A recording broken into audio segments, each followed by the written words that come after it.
Kalau kayak gini mah Iji aja yang kerjain dong. Nah itu.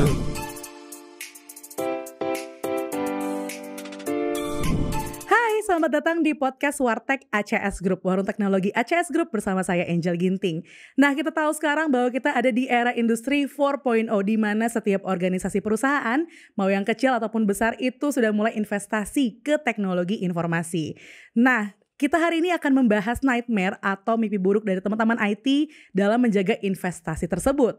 Maka dari itu kita butuh solusi dalam mengobservasi agar semuanya berjalan dengan baik. Untuk mengenal lebih dalam bersama saya hari ini yaitu Iji Innovation, siapa itu dan apa itu solusinya, kita akan perkenalan terlebih dahulu kepada kedua narasumber kita.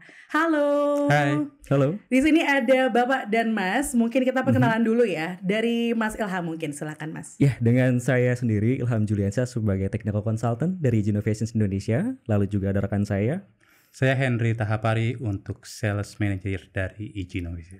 Oke, sebelumnya terima kasih banyak Pak Henry dan Mas Ilham sudah join di podcast ACS hari ini. Nah, Sama-sama. Mas Ilham, sebagai seorang konsultan mau tahu dong, biasanya tantangan atau masalah apa sih yang dirasain nih oleh teman-teman IT? Ya, jadi mungkin singkat cerita ya Mbak. Sebelum saya sebagai technical consultant di Iji, saya juga pernah sebagai engineer gitu ya. Dan sebagai engineer itu saya mengalami banyak sekali hal-hal yang sulit. Nah, bagaimana kesulitannya? Challenge-nya seringnya adalah kita tuh sebagai engineer seringnya, misalkan saya engineer memegang server gitu. Itu saya kok server semuanya sudah benar ya. Lalu masalahnya di mana nih? Saya coba nanya ke teman network, ternyata nggak ada isu. Nah, ujung-ujungnya adalah sebagai engineer itu kesulitannya menemukan isu itu di mana, di keseluruhan environment. Jadi itu yang menjadi sering challenge sebagai engineer, seperti itu sih. Oke, Gitu. berarti lebih bingung ya, ini sebenarnya masalahnya tuh dari mana Yes, gitu ya? betul. Oke, nah sekarang kan Mas Ilham di Iji Innovations nih. Betul. Mungkin boleh Mas dikasih tahu siapa itu Iji Innovation Yes. beserta dengan solusinya. Oke, baik. Jadi Iji Innovation itu sendiri adalah company yang bergerak di bidang pembuatan software performance monitoring. Jadi kalau misalkan kita bicara sejak 20 tahun Iji sudah berjalan, itu memang kami fokusnya mendedikasikan diri untuk membangun performance monitoring. Jadi kami memantau itu semua. Nah, terkait backgroundnya, jadi sebelumnya founder kami itu salah satu yang mendevelop solusi monitoring juga. Namun dari situ dia mengalami isu bahwa kok saya monitoring ini aja nggak ketemu nih masalahnya di mana. Nah dari situlah dia keluar, lalu dia membangun solusi baru namanya Iji Enterprise ini. Nah Iji Enterprise ini adalah solusi di mana kita bisa melakukan observasi keseluruhan aplikasi server dan juga network dalam satu dashboard seperti itu. Wow, cukup kompak juga ya berarti ya betul. solusinya. Oke, kalau boleh tahu seperti apa sih solusi dari Iji Enterprise? Dia itu cloud based atau server atau seperti apa? Baik, jadi Iji Enterprise itu sangat fleksibel. Kita ada dua opsi. Yang pertama itu adalah cloud atau SaaS. Yang kedua adalah on-premise. Jadi yang pertama kita bisa, pokoknya teman-teman yang mau menggunakan Iji itu cukup melakukan targetnya aja. Atau apa yang mau dimonitor aja fokusnya. Lalu bisa juga dengan on-premise di mana mereka semua user yang menggunakan atau pengguna yang menggunakan Iji itu dia bisa full fokus membangun environment sendiri di mana semua sistem komponen Iji untuk memonitor atau observasi ini itu di environment mereka atau tempatnya mereka seperti itu. Oke, berarti fleksibel ya. Ya. Dari Pak Henry? Saya tambahkan sedikit. Boleh, Pak. Dari on-premise yang dijelaskan oleh Mas Ilham tadi. Jadi bisa kita letakkan dalam on-premise yang ada di data center kita atau di data center yang on cloud dari customer itu sendiri. Jadi artinya on-premise-nya bukan hanya di data center yang ada di data center dari setiap customer, tetapi bisa juga dalam on cloud atau di customer-nya mereka sendiri. Jadi di vendor-vendornya mereka sendiri. Ya betul. Nah, mungkin sedikit tambahan lagi bahwa misalkan contohnya penggunanya ini dia punya data center sendiri tapi juga ada environment khusus untuk misalkan di pihak ketiga gitu ya Pak Henry ya. Itu juga kita bisa nanti kita taruh Iji-nya itu di tempat pihak ketiga ini seperti itu. Betul. Gitu. Oke, berarti benar-benar fleksibel. Yes, mau ditaruh di customer atau mungkin dia ada pihak ketiga tuh bebas ya di mana aja ya. Betul. Oke, nah mau tahu juga nih Pak Henry dan juga Mas Ilham, apa aja komponen dari IT infrastructure yang bisa diobservasi oleh Iji Enterprise? Baik, jadi sesuai tagline kami yaitu end to end monitoring, observability, di mana kami bisa memonitor seluruh lapisan dari teknologi, Mbak.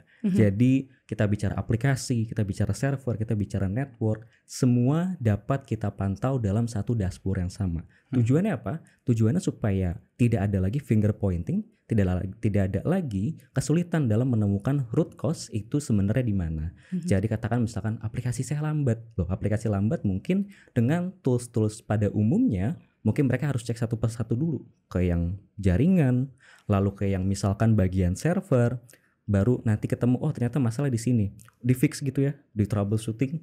Oh, udah selesai troubleshooting kok masih lambat aplikasi dan seterusnya. Sehingga dari mulai laporan aplikasi atau teknologi itu lambat, itu kita nggak tahu dan juga memakan waktu yang lama untuk bisa menemukan masalah di mana. Nah, dengan EG mengeliminasi itu semua supaya bisa ketemu masalah dengan aplikasi, server, network semuanya sudah di-collect, langsung ketahuan bahwa masalahnya di server misalkan. Itu seperti itu. Oke, berarti itu real time, ada dashboard yang kayak misalnya ada masalah di network nih, Yes, itu langsung betul. kelihatan gitu. Iya, dalam satu dashboard yang sama. Jadi, kenapa kita bicara seperti ini adalah karena kami adalah observasi, Mbak. Jadi, kalau misalkan observasi itu, dia bisa mengkolek semua bagian lapisan teknologi, bahkan dari end usernya pun kita bisa lihat. Tujuan apa? Kembali lagi tadi root cause analysis, supaya bisa menemukan isu itu letaknya ada di mana. Nah, kalau kita bicara yang umumnya orang-orang tahu tentang monitoring, itu kan ada traditional monitoring misalnya. Traditional monitoring itu adalah misalkan monitoringnya bisa infrastruktur, bisa network, bisa misalkan aplikasi, tapi mereka bisa atau spesialisasi di situ aja gitu ya Pak Henry. Nah, dari situ itu tradisional. Lalu juga ada namanya native monitoring. Biasanya kita membeli sebuah appliance, produk gitu ya. Itu ada monitoring bawaannya. Nah, itu juga. Namun kami adalah observasi di mana kami melengkapi atau mengkomplement kedua itu supaya tidak lagi misalkan dengan tradisional kan kita harus cek satu persatu komponennya, lalu juga ada network dari infra. Nanti kita nggak tahu nih misalkan dua-duanya error, saya harus kemana dulu gitu kan. Tapi dengan EG karena kita observe, kita bisa semua lapisan, jadi kita bisa tahu bahwa meskipun si jaringan error, meskipun misalkan si server error, ternyata masalahnya adalah yang lebih penting di servernya misalkan. Itu bisa seperti itu adalah karena machine learning kami. Jadi dengan AI Ops-nya itu bisa menemukan, menyortir lah istilahnya simpelnya, untuk bisa menemukan masalah itu sebenarnya ada di mana, seperti itu. Tambahan sedikit. Siap, boleh. Mas Ilham, Mbak Angel. Jadi Mas Ilham tadi sudah jelaskan bagaimana satu dashboard. Yang perlu diingat adalah solusi kami terkorelasi. Jadi bukan satu dashboard yang dibuat-buat yang jalan dari native-nya atau dari tradisional yang mereka miliki, tapi semua itu terkorelasi secara end to end. Sehingga bukan cuma di dashboardnya saja yang terlihat keseluruhan data, tetapi juga bisa terkorelasi sehingga mengetahui yang seperti Mas Ilham jelaskan, titik akar masalahnya ada di mana. Nah, mungkin kita coba contohkan ya Pak Henry sedikit. Jadi misalkan kita punya aplikasi nih di pengguna kita atau customer kita. Aplikasi ini kan modern ini banyak komponen ya yang menjalankannya. Misalkan kita bicara container, misalkan kita bicara server. Nah, kalau misalkan tanpa EG, tanpa observasi, mungkin kita harus tarik data dari Kubernetes misalkan atau yang lain, solusi-solusi lain gitu ya. Baru nanti yang mengoperasikan monitoring ini, traditional monitoring ini, dia harus menentukan mana dulu yang menjadi masalah. Namun EG karena collect semua plus diproses dengan machine learningnya tadi, itu bisa mengkorelasikan bahwa ini jalan di kontainer nih, jalan di server A gitu kan ya. Lalu disusun nanti oleh EG-nya sendiri secara otomatis bahwa dari kontainer ini, misalkan dari lapisan mana, itu langsung ketahuan bahwa di bagian mana yang menjadi masalah, seperti itu. Ini menarik nih sebenarnya nih. Mas Ilham nih seakan-akan menghilangkan sifat kemanusiaan ya. Dimana teman-teman engineer tuh akan takut nanti, kalau dengan solusinya EG, manusia-manusianya, engineer-engineernya nggak kepake. Iya, betul. Tapi nggak ke situ. Bisa Mas Ilham jelasin kenapa sih kita nggak menghilangkan manusianya, tetapi malah membantu manusia-manusia engineer ini menjadi superhuman ya. Jadi memiliki kemampuan yang lebih. Ya betul. Jadi simpelnya itu kita bisa melihat bahwa kalau misalkan dengan monitoring biasa kita kan bicara bahwa kita collect semuanya, lalu misalkan kita akan temukan isu itu di mana, tapi dari sisi humannya. Dan kalau orang biasa menggunakan monitoring biasa, mereka harus cek satu persatu dulu. cek ke bagian jaringan, cek ke bagian mana, baru cek ke misalkan ternyata situ masalahnya, lalu di fix. Nah, dari mulai isu itu terjadi, misalkan laporan user gitu ya, Pak aplikasi lambat gitu, atau misalkan laporan dari manajemen gitu, ini kenapa aplikasinya kok error gitu. Nah, kalau misalkan tanpa izin, mungkin kita si adminnya, oke bentar Pak, saya cek dulu ya. Aku cek ke jaringan dulu, dia, oh ya ini ada error nih, saya troubleshooting dulu, udah troubleshooting gak ketemu masalahnya, tapi karena izin mengeliminasi itu semua dengan machine learning-nya, jadi ketahuan bahwa oke, saya nggak perlu ke network dulu, saya nggak perlu ke yang lain dulu, saya langsung to the point ke masalahnya. Seperti itu ya. Berarti kalau misalnya saya bisa summarize, kalau kita udah punya native, lebih baiknya kita tambahin lagi nih ya, EG Enterprise untuk observasinya. Yes, gitu, betul ya. Oke, pertanyaan selanjutnya, kenapa kita harus memilih EG Enterprise? Emangnya apa sih yang diuntungkan tim manajemen nih dengan memilih EG Enterprise? Mungkin silakan Mas Ilham. Siap, mungkin sederhana dulu kali ya Pak Henry ya, atau Bu Angel. Jadi kalau misalkan kita tahu di cafe gitu ya, kita lihat cafe itu mungkin nggak banyak orang yang datang, mungkin nggak perlu namanya mesin tiket untuk memanage atau mengontrol order gitu. Nah, tapi kalau misalkan si cafe itu sudah 100 order per jam, banyak yang order, areanya luas, chef sepintar apapun dia nggak bisa memanage atau melihat bahwa oh ini orderan lebih dulu ini dan sebagainya, karena nggak punya mesinnya, nggak punya perangkatnya untuk melihat bahwa orderan mana dulu yang masuk dan sebagainya. Nah, EG itu mesin tiket itu, jadi tahu bahwa orderan ini yang lebih masuk duluan, orderan yang kedua ini masuk yang kedua, dan seterusnya. Jadinya head chef tahu bahwa oh ya pesanan yang masuk gorengan duluan dan sebagainya. Jadi atau apa yang terlewat ya Mas Ilham? Gimana? Atau apa yang terlewat dari apa nah yang itu sudah jadi kadang-kadang kan kalau misal kita nggak punya mesin tiket gitu ya, atau si mesin untuk order ini, kita nggak tahu bahwa pesanan ini sebenarnya udah kekirim atau belum. Betul. Lalu juga misalkan ini tuh mesin ordernya sudah masuk atau belum dan seterusnya gitu ya.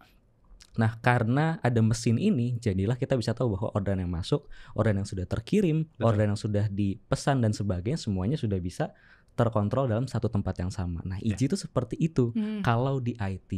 Nah, jadi dengan meskipun kita punya pelayan, meskipun kita punya orang-orang yang memang bisa ingat orderan itu apa, tapi tetap kita harus punya mesinnya untuk bisa mengingat dan punya single source of truth ya, kita sebutnya, bahwa semua data itu jadi satu, jadi nggak ada lagi bahwa enggak, pelayan kemarin bilangnya jual gorengan 5, tapi yang di chef kemarin gorengnya cuma 4 gitu. Nah, jadi nggak ada miss data antara dua karena nggak punya dua pikiran yang berbeda.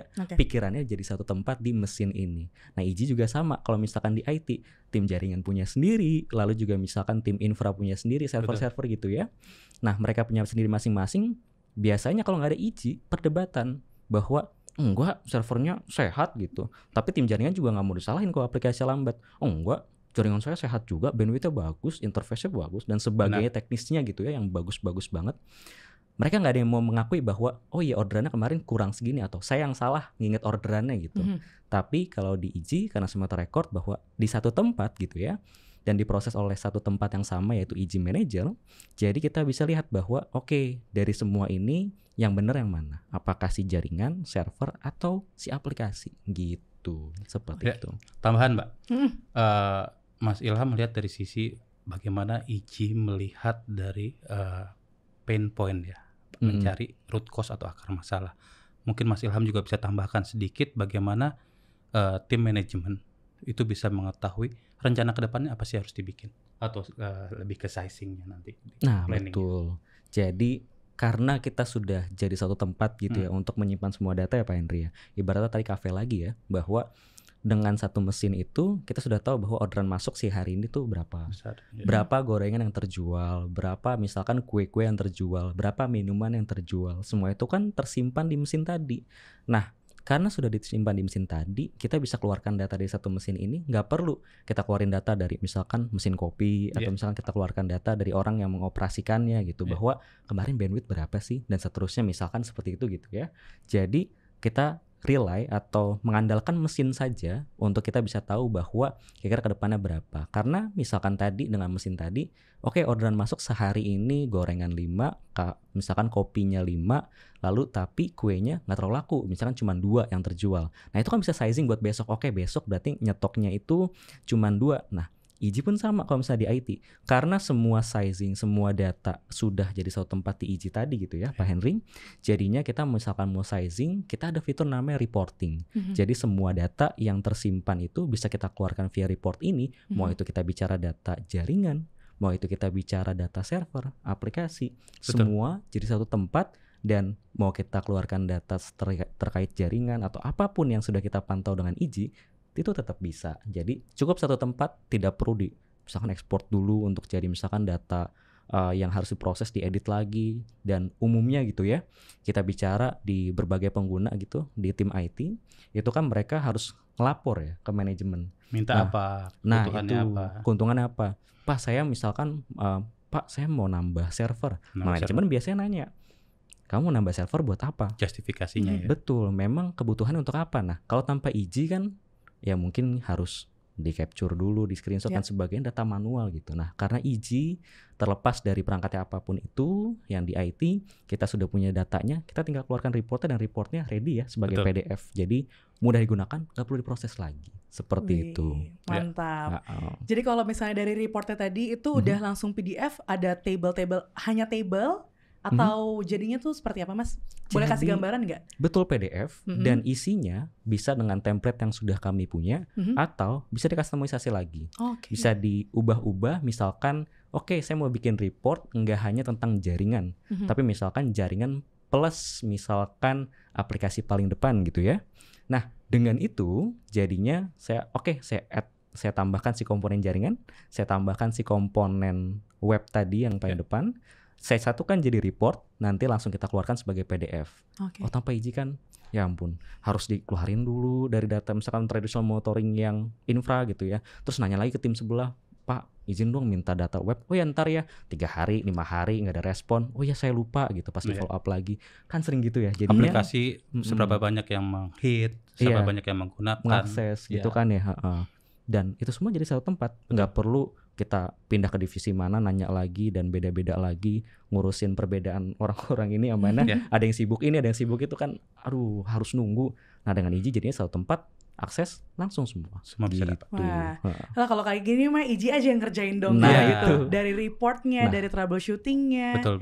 Operation juga udah dibantu IJ gitu kan. Jadi memang benar-benar sangat memudahkan ya. Betul sekali. Bukan menghilangkan pekerjaan IT ya, tapi memudahkan tim IT gitu ya. Betul sekali. Nah kalau untuk reportnya sendiri itu dia bisa kita download per berapa bulan sih, atau maksudnya kita bisa lihat 3 bulan kah atau per 6 bulan atau gimana Mas Ilham? Menarik nih Mas Ilham. Menarik sih. Jadi kalau kita bicara itu namanya data retention dari kami, penyimpanan data.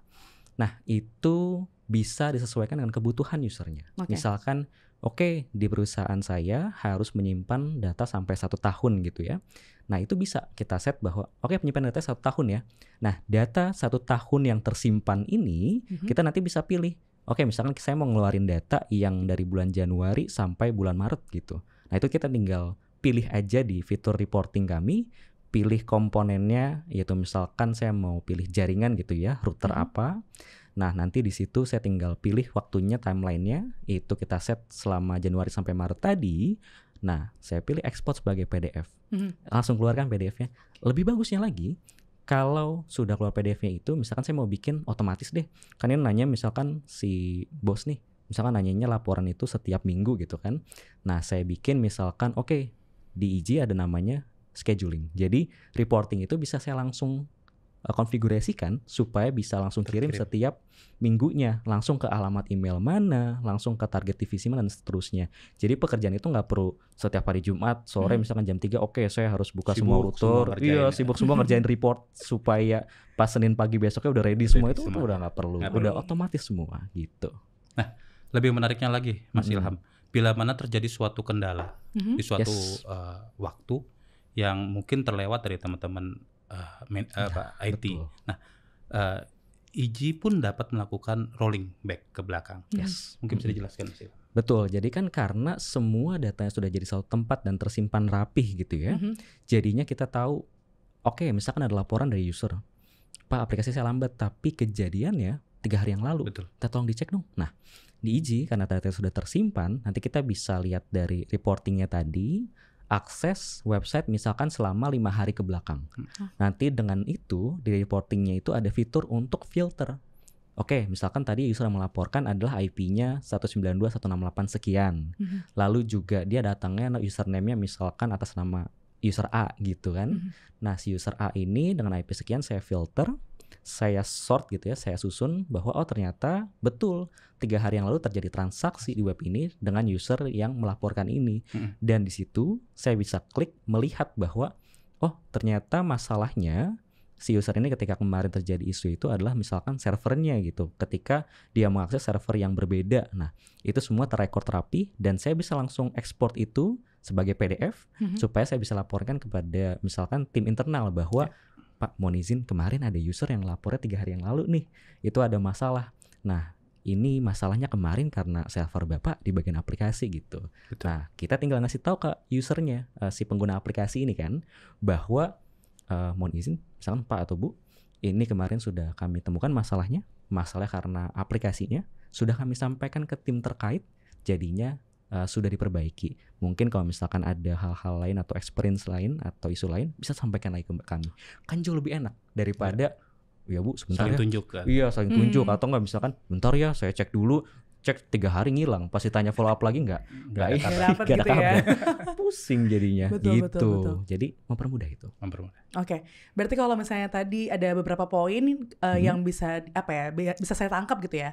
Yang pertama itu IG itu menggunakan fitur kali ya, fitur AI Ops tadi, bener ya? Betul. Gitu untuk secara otomatis semuanya terangkum data-datanya gitu ya. Ya betul. Terus yang kedua tadi bisa tahu juga anomaly detection ya. Betul. Gitu atau troubleshootingnya. Dan tadi jangan lupa juga ada reportingnya. Betul? Ya, betul sekali. Oke, mau tanya juga deh kalau misalnya dari hasil report tersebut, tadi kan kalau nggak salah di-mention ya, oh ini ada masalah nih, mungkin di access point-nya gitu, oh ada masalah nih di switch-nya gitu. Yes. Nah, mau tahu apa sih yang jadi parameter IG Enterprise Enterprise itu untuk menyatakan, oke, ini masalahnya dari switch atau masalahnya dari access point gitu. Ada nggak sih parameternya? Pertanyaannya teknis. Bagus banget ya. Agak teknis tapi nggak apa-apa. Penasaran. Tapi kita jelasin secara lebih sederhana, oke? Jadi pastinya sebelum isu terjadi, IG sudah collect data dulu dari masing-masing perangkat ini. Misalkan tadi WiFi itu ya. Ketika sudah collect WiFi, lalu juga misalkan perangkat yang terkait atau terintegrasi dengan perangkat tersebut gitu ya. Misalkan kita bicara WiFi ini terhubung dengan distribution switch. Betul. Lalu misalkan connect lagi ke perangkat lain dan seterusnya. Nah semua ini kita pantau dulu, kita collect dulu, kita satukan dulu di IG. Caranya mudah, setupnya juga mudah dengan protokol yang umum lah gitu. Ketika itu sudah, nanti IG dengan paten kami yaitu root cause analysis nanti akan menyusun, memproses dari setiap metrik yang ada. Misalkan WiFi ini kan metriknya atau tesnya gitu ya, ada frekuensi radionya, jumlah user yang terhubung dan sebagainya, semuanya itu akan di-collect. Nah, nanti mesinnya IG akan melihat bahwa oke, ini WiFi 1 usernya biasanya 5, terus juga radionya di segini gitu kan. Dibandingkan dengan user yang lain dengan WiFi lainnya gitu. User lain WiFi lainnya juga sama, tiba-tiba ada WiFi ketiga nih. Kok dia concurrent usernya atau user yang terhubung lebih tinggi, terus trafficnya juga lebih tinggi. Nah itu yang memunculkan misalkan ada paket loss dan sebagainya. Lalu daripada 3 perangkat ini, nanti IG akan langsung memunculkan bahwa isunya misalkan ada di perangkat WiFi yang ketiga gitu. Jadi pertama kita akan mengkolek datanya dulu. Kedua, machine learning IG akan mempelajari dari semua metrik itu kebiasaannya, polanya gitu ya, bahwa mana yang akan lebih sering bermasalah. Dan dari situ barulah ketemu nanti alertnya muncul secara otomatis, nggak perlu dikonfigurasi karena setiap tesnya IG, tidak semua tapi hampir setiap tesnya IG itu ada AI Ops-nya tadi di mana kita bisa baca polanya. Misalkan Senin sampai Jumat sebuah WiFi itu penggunaannya katakanlah 50 megabit per second gitu misalkan satu WiFi. Nah, ketika Senin sampai Jumat seperti itu, Minggu 1 seperti itu gitu ya, Minggu kedua sama, Minggu ketiga sama gitu ya, tiba-tiba Minggu keempat itu 60, 65, padahal usernya sama nih jumlahnya gitu. Nah itu yang muncul sebagai alert di IG tanpa harus dikonfigurasi bahwa lebih dari 60 megabit per second itu error gitu atau alert gitu. Jadi kita mempelajari polanya dengan data yang ada gitu. Mempelajari pola dari data yang ada. Menjelaskan dan mempersingkat yang Mas Ilham katakan. Jadi gimana Pak? Jadi perangkatnya ini melakukan bukan hanya mengambil data, bukan mengcollecting data, karena observation itu bukan cuma mengcollecting data, tapi yang lebih tepatnya adalah memberikan informasi yang diperlukan oleh penggunanya atau tim IT, sehingga mereka bisa mengambil keputusan apa yang terbaik untuk ekosistem mereka atau environment mereka. Iya, betul. Nice, mantap sekali. Oke, itu kan tadi fiturnya banyak, license-nya seperti apa sih? Dari Pak Henry mungkin? Dari saya dulu apa dari Mas Ilham dulu? Boleh lah dari saya dulu. Dari Mas Ilham dulu. Ya, dari segi teknis melihat bagaimana kami menilai atau menjelaskan, mendeskripsikan tentang lisensi kita. Oke, gimana Mas? Siap. Jadi dari segi teknis dulu, kita komponen sederhana, hanya 2 bagian. Komponen utamanya EG yang untuk memantaunya, observasinya. Yang kedua adalah targetnya. Betul. Kalau kita bicara komponen utamanya, namanya adalah EG Manager dan juga beberapa komponen lainnya, itu jadi satu, semua processingnya di situ. Itu yang diperlukan. Nah, itu yang tadi bisa SaaS, bisa misalkan on-premise gitu. Baru kita bicara targetnya. Targetnya cuma ada 2. Ada agent based sama agentless ya, Pak Henry? Betul. Nah, agent based itu berarti yang kita pasang agentnya, softwarenya di operating systemnya, seperti misalkan Linux, Windows Server gitu. Nah, itu satu untuk satu perangkat gitu. Lalu kalau misalkan yang kedua yang agentless, itu adalah untuk 1 hingga up to 50 ya. Hingga 50 perangkat yang bisa kita pantau. Contoh perangkatnya apa? Router gitu ya, firewall, nah perangkat-perangkat network lah, base gitu. Itu seperti itu. Jadi cuma ada seperti itu aja license-nya. Gitu. Tambahan dari saya, melihat dari sisi bagaimana target dan EG Manager sebagai konsol untuk melihat ya. Yes. Nah, kalau saya melihatnya dari bagaimana kita melihat dari cara bisnis atau komersialnya. Kembali, saya sales manager ya. Biar ada penjualan ya Pak. Biar ada, wajib. Jadi kami ada 2 cara. Kami menggunakan perpetual dan subscription. Di mana perpetual itu diperlukan untuk dibeli on-premise atau perpetual license-nya. Lalu setiap tahunnya akan kami berikan service maintenance sebanyak 20% dari harga perpetualnya. Mantap. Itu nggak terlalu membebani, tetapi cukup membantu. Lalu yang secara subscription kami akan bagi menjadi 12, 24, depends dari kebutuhan dari setiap customer untuk bisnis prosesnya. Ada yang mau 3 tahun, 36 bulan. Jadi kami akan subscription-kan sebanyak 36 bulan. Ada yang bilang kita mau lihat di DevOps ya. Ya, betul. 6 bulan pertama deh kita mau lihat di si aplikasi ini atau si ekosistem ini seperti apa. Ya, kita bisa charge selama 6 bulan. Jadi secara komersial kita bisa lakukan secara perpetual maupun secara subscription. Ya. Subscription, betul. Gitu. Tapi kalau free trial bisa kan ya? Nah. Nanti kita bicara di akhir acara ya. Karena kan saya juga marketing ya, pengennya yang free gitu. Kalau ada diskon lebih baik lagi gitu kan. Siap. Tadi kita udah tahu subscription ya bentuknya license-nya. Tadi juga Mas Ilham udah jelasin. Yang perpetual juga. Yang perpetualnya juga ada. Nah, mau tahu industri apa aja atau mungkin ya Mas Ilham nanti bisa jelasin lebih lanjut ya. Industri apa aja yang bisa menggunakan EG Enterprise? Mungkin kalau misalkan bicara industri itu nggak bisa kita bilang EG itu lebih masuk ke industri ini dan seterusnya gitu ya. Nah, dari situ adalah kita melihat bahwa teknologinya. Jadi kalau misalnya bicara use case atau historinya EG, seringnya EG di banyak di industri. Kita bisa di manufacturing, bisa di perbankan. Tapi yang menjadi fokus adalah teknologi yang mereka gunakan. Mereka menggunakan apa? Misalkan aplikasi dengan server gitu ya. Nah, itu yang kita lihat bahwa apa sih kebutuhan mereka untuk pemantauan. Misalkan mereka sudah punya aplikasi, sudah punya server, tapi sering bermasalah keduanya dan nggak tahu sumbernya masalah di mana gitu. Jadi telur dan ayam gitu ya, nggak tahu mana duluan yang harus diperbaikin gitu. Jadinya EG lah masuk ke situ dengan hal-hal yang seperti itu atau tantangan seperti itulah EG baiknya atau idealnya masuk ya. Seperti itu kira-kira ya Pak Henry ya. Tambahan sedikit dari saya. Boleh. Banyak juga nggak apa-apa Pak. Ini bicara lebih ke komersial. Di mana teman-teman yang punya industri umumnya mereka akan melihat bahwa IT itu adalah option terakhir karena mereka akan lihat lebih ke mereka punya operational business atau mereka punya core bisnisnya. Tetapi yang perlu dipikirkan adalah bagaimana EG bisa membantu mereka untuk menjalankan proses bisnis mereka dan membantu tetap berjalan. Jadi artinya bahwa Mas Ilham sudah jelaskan bahwa teknologi sudah berbagai macam. Kita nggak terbatas dari industrinya apa. Tetapi yang perlu diingat adalah bagaimana pemilik perusahaan, business owner, atau mungkin pengambil keputusan dalam suatu organisasi itu harus melihat mereka punya environment IT dengan baik. Mereka harus memiliki visibility ke apa yang sudah mereka investasikan. Tadi Ibu jelaskan. Jangan sampai mereka sudah investasikan IT teknologi, tetapi mereka nggak bisa memiliki kemampuan untuk visibility di ekosistem atau di environment tersebut.